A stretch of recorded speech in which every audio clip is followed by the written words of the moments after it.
Rocker Pat here. All right, guys, it's another hot, rockin', beautiful Texas day in the jungle. And Friday, that was about 3 days ago, 2 days ago. I don't know what it is. It's Sunday today. That was P-Dog's 10th anniversary of hanging out over here at the garage. He is a 10-year-old puppy doggy. So everybody say happy birthday to Petey Doggy. I don't know if that's his birthday. He was probably about 3 or 4 months old when he showed up unexpected in the middle of the night. September the 9th, 2012. So, yeah, Petey Doggy. All right, guys, well, this is what went on this week. Took King Dick over here for a ride the other night, Friday night. And shoot, man, forgot to put some damn gas up in that gas tank in the bed. And I thought I had put gas in it, but I guess maybe I only put about 4 or 5 gallons in it. And man, I guess it doesn't get very good gas mileage either. So I had to call my buddy up because I was on the side of the road over there by Johnson Space Center. So I started looking into, hey man, why is the gas gauge not working? Let's go see if we can make the gas gauge work and everything. I stuck my head up underneath the dash up in there, and man, remember that video when I said crispy critters and I thought it would just burned up the wiring going up into the steering column? No, it burned up everything up underneath there. There's a big pile of Crispies. And so I guess we're gonna have to put an American Auto Wire wiring harness in this truck so that it becomes reliable, because I can't be driving it around with a crispy critter wiring harness at any time. It could just catch on fire spontaneously. All right, Jackie still needs a damn bath, but man, I took old LeeRoy out this week, and I took him over to go get insurance put on him. I drove over to the insurance place because I needed to go over there anyway to pay the insurance for the next 6 months on my little blue truck I drive around, that my daily driver. So I drove this over there, and everything was copacetic going there, but on the way back, I'm over there by the driver's license office, and some moron that was 4 deep in a left turn lane decides of 8, decides at the last minute he needs to jump over in the lane I'm occupying at 60 miles an hour, and I had to make some evasive maneuvering. And I'm happy to say that LeeRoy, when I yanked that big old, probably a 20-inch steering wheel, or I think is on this thing or something like that. And when I yanked that thing to the right, even without power steering, it effortlessly jumped over into the right-hand lane, and we went around that thing. I mean, we could have scraped some paint if I wanted to. I mean, we were that close. You know what I'm saying? And I mean, every time I drive one of my cool cars, some moron has to pull out in front of me. But anyway, when I got back here, I noticed there was something going on back here that I didn't know. You know what? I kind of messed up here. And what I messed up with is, oh yeah, you know what? It might help if you weld both sides, moron.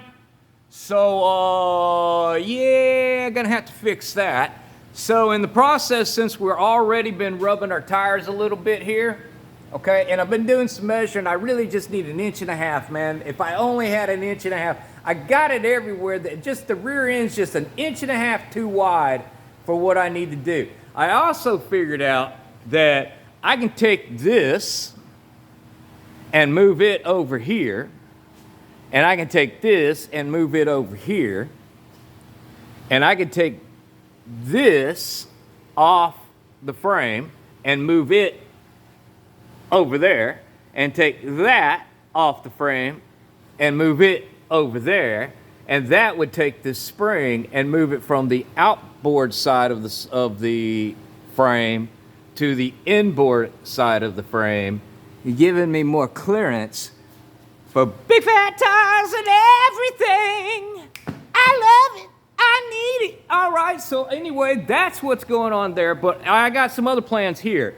So I'm gonna fix the problem that was going on here, mainly weld this back up, but also there's still a little issue where we're getting just a little bit of tire rub, and these are like homemade little shackles anyway and everything. So I have decided that what we're gonna do is we're gonna do 2 things.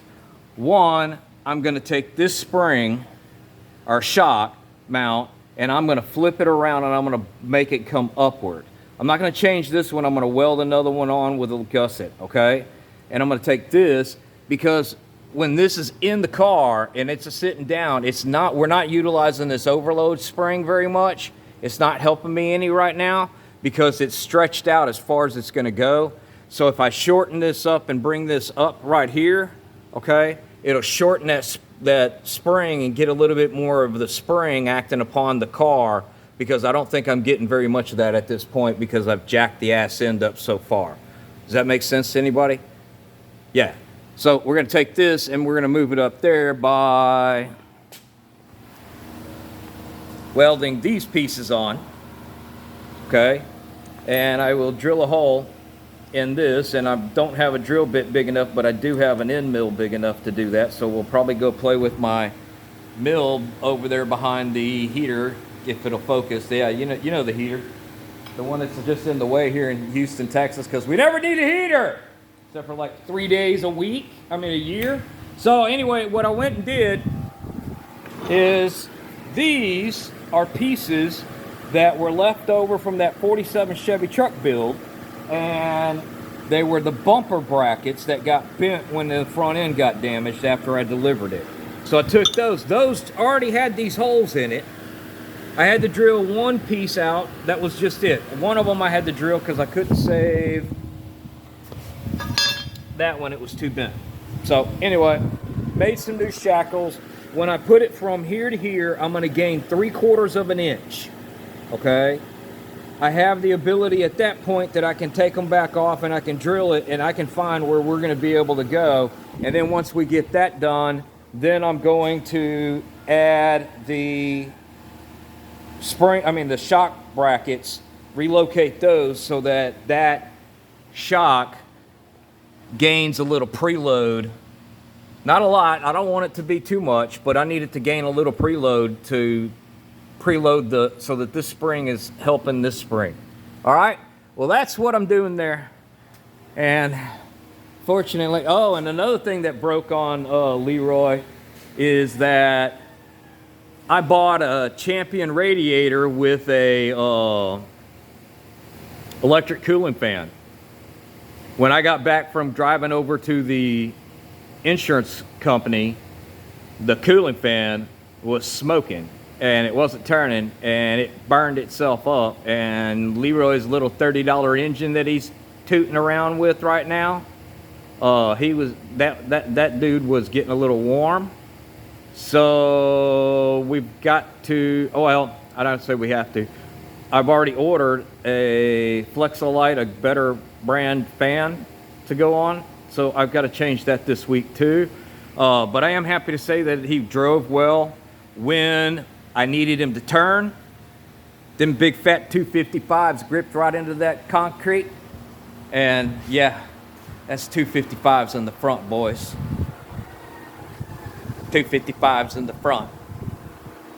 255s in the front, 295s in the rear. All right, guys, well, that's all I got to say is it's 255s in the front, 295s out back. It's like the mullet. All right, guys, y'all keep rocking and rolling and rolling and rocking. And I got some work to do. Y'all keep grinding.